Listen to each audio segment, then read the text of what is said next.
I never imagined that a simple habit could transform me into the most disgusting person my friends had ever known. My name is Robert. I'm 38 years old, and for a long time I was known as the life of the party in rural Tennessee. But everything changed that Saturday in March, when my secret obsession was exposed in the most grotesque way possible. You know that feeling of belonging, of being among people you love, laughing, drinking ice-cold beer, eating juicy brisket while the sun sets on the horizon. That's exactly what I felt at our weekly barbecue. We were a group of 8 friends, all from the same neighborhood, grew up together, shared dreams and failures. Those gatherings were sacred to me, but I carried a dark secret, a compulsion that even I didn't understand. Something that started almost innocently and transformed into a sickening ritual I couldn't control. Every time the cold beer went down my throat, every piece of meat I chewed with pleasure. I knew that at some point during the night, it would come back, and I would make sure it came back. My wife Sarah suspected something. She noticed my strategic disappearances during parties, saw my strange behavior when I returned from the bathroom with red eyes and a disturbing smile on my face. But she could never imagine the truth. Nobody could. Until there was no more hiding it. Before I continue with my story, I need you to do something for me. If you're here, you probably are interested in real accounts, in stories that explore the darkest corners of the human mind. This channel is dedicated exactly to that, bringing true narratives about addictions, compulsions, and the journey of redemption. Please subscribe to the channel now. Turn on notifications because every week I bring stories like mine that will make you question the limits of human nature. Leave your like if you have the courage to listen until the end, because I guarantee what's coming will test your stomach and your understanding of addiction. In the comments, I want to know, have you ever witnessed something so disturbing that it completely changed your view of someone? Share, because I believe we all have our shadows, and only by talking about them can we find light. Now, back to my story. What I'm about to tell isn't easy to admit. For years, I hid this behavior from everyone around me. I was functional, worked as an HVAC technician, had a family, paid my bills. But on Saturdays, when the barbecue was going and the beer flowed non-stop, something in me transformed. It was like I needed it. It wasn't just about the alcohol or the food. It was about the ritual, about that specific moment when I went to the bathroom, put my finger down my throat, vomited everything into a red Solo cup that I always carried hidden in my pocket, and then ... drank it again. The acidic taste, the warm texture, the chunks of barely digested food going down my throat again. It was repulsive, I knew, but it was my secret, my addiction, my uncontrollable compulsion. It all started 5 years ago at a barbecue at Big Mike's house. I had drunk too much, the way you do when you're celebrating something important. It was his 40th birthday, and everyone was in party mode. Brisket, ribs, ice cold, Budweiser. That summer heat in rural Tennessee that makes you drink even more. I remember I had eaten like a desperate man. 3 pulled pork sliders, 2 large pieces of brisket, coleslaw, baked beans, cornbread. My stomach was heavy, but I kept drinking, until I felt that wave of nausea rising. I ran to the outdoor bathroom, knelt in front of the toilet, and threw up everything. But something strange happened at that moment. When I looked at the toilet, I saw all that food I had just eaten, still with recognizable pieces of meat, and I thought, what a waste. I spent money on this. It was delicious. It was a completely irrational thought, I know, but alcohol does strange things to people. Without thinking much, I grabbed a plastic cup that was in the bathroom, put water in it, and drank it to get rid of the bad taste in my mouth. But that thought kept bothering me for the rest of the night. What a waste. The following week, at the next barbecue, that came back to my mind, and that's when everything went wrong. I was drinking, eating, laughing with friends, but deep in my mind, there was a thought growing. What if I didn't let it be wasted? It seems crazy now, but at that moment, under the influence of alcohol, it made some distorted sense. When I felt the nausea coming, instead of just throwing up and moving on, I grabbed a red Solo cup I had brought with me. I locked the bathroom door, knelt down and put my finger down my throat. The vomit came fast, hot, acidic. It fell into the cup, filling it halfway. Chunks of meat, pieces of cornbread, all mixed in a yellowish, thick liquid. The smell was horrible, but something in me didn't care. I looked at that cup for a few seconds, my mind fighting between reason and madness. Then I brought the cup to my lips and drank. All at once, the taste was indescribable, acidic, bitter, with that thick texture that made my throat contract, but I drank it, and when I finished, I felt a disturbing satisfaction. As if I had completed something important, as if nothing had been wasted. I washed the cup, washed my mouth, looked in the mirror, and went back to the party as if nothing had happened. That was the first time, but it wouldn't be the last. In the following weeks, the ritual repeated itself. Always the same red cup, always the same process. Vomit, drink, return to the party. Nobody suspected anything. I was careful, discreet, but the compulsion was growing, becoming stronger and stronger, more necessary. I could no longer go to a barbecue without doing it. It had become part of me. Over the months, the ritual stopped being something occasional and became mandatory. I planned my barbecues around it. I always carried my red cup hidden in my shorts pocket, sometimes two, in case I needed to repeat the process. I started eating more, drinking faster, all to ensure I would have something to vomit when the time came. My wife Sarah started asking questions. "Robert, why do you always disappear in the middle of the party?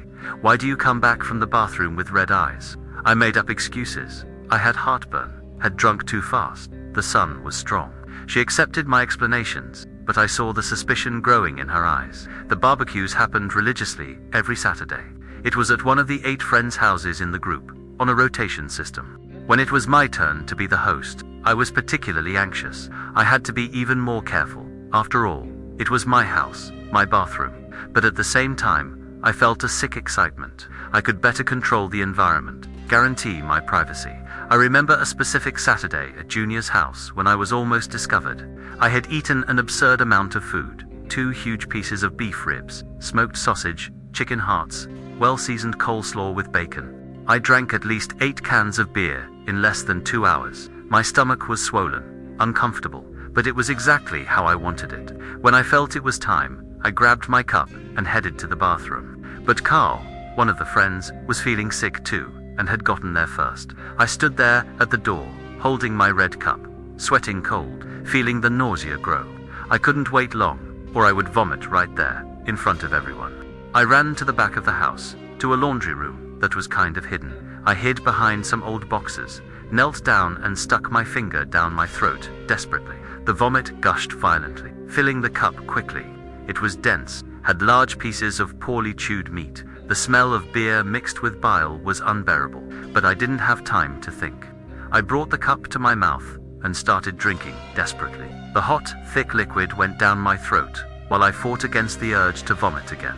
Solid pieces got stuck in my throat, making me gag, but I kept drinking. I needed to finish quickly before someone saw me. The taste was worse than ever, that acidity burning my mouth, the pasty texture making me salivate and gag at the same time. When I emptied the cup, I threw some water from the nearby hose to wash it, drank some to get rid of the taste, and went back to the party. My shirt was sweaty, my hands were shaking slightly, but I was relieved. I had managed to do my ritual without being discovered, or at least that's what I thought. Saturday, March 18th, 2023, is etched in my memory as the day my life completely collapsed. It was the barbecue at Brett's house, the biggest guy in the group, the one who always made a point of preparing everything with care. He had bought a prime brisket, had prepared a special mac and cheese with 3 cheeses, and the beer was so cold it formed that layer of frost on the outside of the bottle. I arrived, excited, greeted everyone, laughed at the usual jokes, but my mind was already on the ritual. I had prepared for that day. I had brought 2 red cups, skipped lunch to have more room in my stomach, was determined to do the best ritual yet. It was a compulsion that had become almost like a drug addiction. I thought about it all the time. I ate voraciously. 3 large pieces of rare brisket, blood still dripping from the meat, whole bratwurst, 2 chicken skewers, mountains of coleslaw. I drank beer non-stop, one after another, feeling my stomach expand to its limit. It was perfect. I waited for the right moment, when everyone was distracted watching the game on TV. I grabbed my cup and headed to the master bathroom, which was more secluded and had better privacy. I locked the door carefully, checked that it was really locked. I knelt on the cold bathroom floor, held the red cup firmly, and put 2 fingers down my throat, pressing until I felt the strong urge. The vomit came fast and abundant. It gushed into the cup forcefully, hot and dense. It was a lot. The cup filled quickly, and I had to grab the second one. Large chunks of red meat floated in the thick, yellowish liquid, mixed with the coleslaw that formed a sticky paste. The smell was intense, sour, nauseating. But for me, it was part of the process. I placed the first cup on the floor beside me and finished filling the second. When I finally stopped, I looked at the 2 cups full of vomit in front of me. My heart was beating hard. There was a strange tingling running through my body. I picked up the first cup with both hands, brought it to my lips, and started drinking. The hot, acidic liquid went down my throat in large gulps. I felt each piece of meat passing, the pasty texture of the coleslaw mixed with bile, the metallic taste of blood from the rare brisket. I closed my eyes and kept drinking, swallowing that repugnant mixture with an almost religious dedication. I gagged twice, but continued. When I emptied the first cup, I immediately grabbed the second. I couldn't stop in the middle. I had to complete the ritual. I brought the second cup to my mouth and drank even faster, desperate to finish. It was at that moment I heard the doorknob turning. My blood froze. I was sure I had locked the door. But then I heard Sarah's voice. "Robert, is everything okay? Open the door." She must have had a spare key. I panicked. I was there, on my knees, with a cup half full of vomit in my hand, my mouth dirty, the horrible smell in the air. Before I could do anything, the door opened. Sarah came in and froze. Her eyes went from my face, to the cup in my hand, to the empty cup on the floor. She understood everything in a second. Her expression changed from concern to absolute horror. "Robert, ... What? What are you doing?" Her voice came out trembling, almost inaudible. I couldn't answer. I just stood there, paralyzed, holding that condemning cup. Then she screamed, a high-pitched scream of pure horror that echoed through the entire house. "Oh my God. Help. Somebody help." Everyone came running. One by one my friends appeared at the bathroom door and saw the scene. Me on my knees, with vomit dripping from my chin, holding that red Solo cup. The silence that followed was deafening. Big Mike covered his mouth, turned, and vomited right there in the hallway. Junior went pale, staggered back. Brett, the homeowner, just stood there, looking at me with a mixture of disgust and disbelief. "Dude, ... What the hell is this? Are you drinking your own puke?" I couldn't deny it. I couldn't explain. I just stayed there, exposed, destroyed. The days following the discovery were the worst of my life. The news spread quickly, not just among my friends, but throughout the entire neighborhood. In a small Tennessee town, everyone knows everyone, and a secret like that was impossible to contain. I had become that guy, the man who drank his own vomit at parties. My friends created a WhatsApp group without me. Sarah showed me crying, the messages she received. "I can't look at him anymore," said Big Mike. "What kind of sick person does something like that?" questioned Junior. "Imagine how many times he did this, and we didn't see. We ate from the same barbecue that this guy was vomiting and drinking again," wrote Carl, disgusted. The next barbecue was scheduled without me. For the first time in 5 years, they gathered, and I wasn't invited. I stayed home, looking at social media, at the photos they posted, seeing everyone having fun without my presence. The pain was unbearable. It wasn't just social exclusion. It was losing my identity, my group, my only outlet. I tried to approach them individually. I sent messages, apologized, tried to explain that I had a problem, that I needed help. Some blocked me immediately. Others responded with short, cold messages. "Dude, we can't. What you do is too disgusting. We can't see you the same way anymore." It was as if I had died to them. I had become a ghost, a bad memory. My work was also affected. Some clients were friends of my ex-friends, and the story reached them. They started canceling services, making excuses, found another cheaper technician, decided not to do the repair now. But I knew the real reason. Nobody wanted the vomit guy coming into their homes. Sarah held on for 2 weeks. She tried to be understanding at first, suggested I seek psychological help, said she would support me, but the disgust was stronger than love. I saw it in her eyes when she looked at me. That image of me, on my knees, drinking vomit from a red cup, had burned into her mind. She could no longer touch me, kiss me, share the bed with me. "Robert, I love you, but I can't anymore," she said one night, with tears streaming down her face. "Every time you get close to me, I see that scene. Every time we eat together, I think about what you used to do. I can't. I'm sorry." She packed her bags and went to her mother's house. I begged, pleaded, promised I would change, that I would seek help, but it was too late. I was alone, completely alone, without friends, without a wife, without consistent work.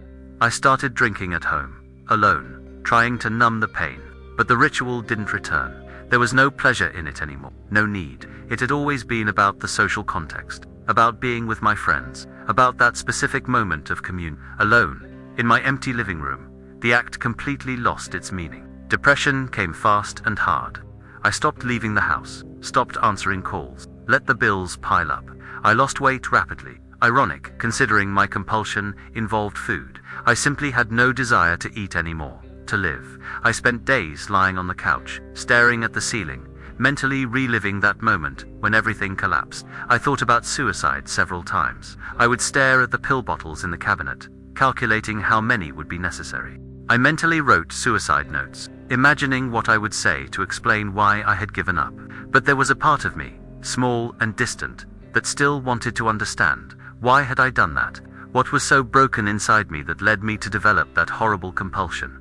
It was my mother who finally intervened. She had heard the rumors, but didn't know all the details. When she showed up at my house and saw me, thin, bearded, dirty, smelling of alcohol and abandonment, she understood the gravity of the situation. She didn't judge me, didn't ask questions. She just hugged me and said, "My son, you need help, and I'm going to make sure you get it." 3 days after my mother's visit, I was being admitted to Fresh Start Recovery Center, a rehabilitation center specializing in addictions and compulsions, located 80 miles from my town. It was my mother who paid. She sold some family jewelry to cover the costs. When I entered that place, with its white walls and smell of disinfectant, I felt simultaneously relief and terror.